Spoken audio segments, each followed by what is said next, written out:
If you've ever serged something and it comes out wavy, you know that that's not the result that you're searching for. So on knit fabric, what usually happens is the presser foot is pushed down and the fabric gets stretched while it goes through the overlocking seam.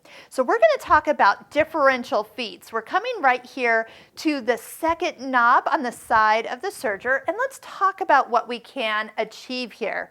So number one, differential feed is kind of like on your sewing machine what a walking foot can do. It can kind of help pull those layers in a little bit more evenly. So anytime you have fabric that really has some stretch, so knits, sweatshirt fabric, even fleeces or minky, flannels will even sometimes do that too, where it comes out and just does not lay flat.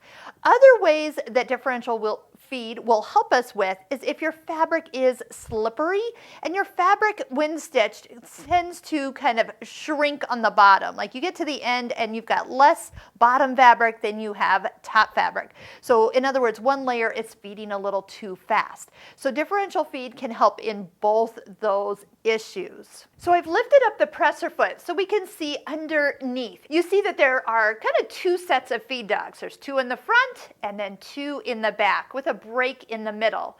So differential feed allows us to adjust this front feed dog to either pull in more or less of the fabric. Now, that sometimes is a little hard to get your brain wrapped around. So if you are experiencing an issue, when you start to adjust your differential feed, if it gets worse, we're going to go the opposite way. If it gets better, you went the correct way. So those will be things that if you don't remember which way to turn it, you can actually kind of guess and you've got a 50-50 shot. So here's what we're going to do. So with this fabric that came out uneven here and we want it to turn out flat, we're going to take the front feed dog and go to a slightly higher number. So normally when we have it set at normal, or on this serger set at 1, you have a 1-to-1 ratio, meaning these feed dogs pull in at the exact same rate. So as we increase the number up to as high as 2, the front feed dog will pull in a little bit more each time you increase it.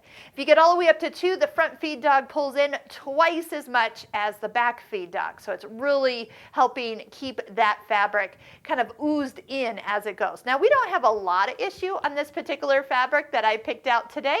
So I'm going to just turn it up to a little bit, maybe like 1.25. Not all the way up to 1.5, but just a little. Let's go ahead and stitch again and see if we have a better result. Let's stitch on the other side so we can actually see if it did. So it's kind of pushing it in too much. So I actually am going to back it off just a little bit to actually help it assist.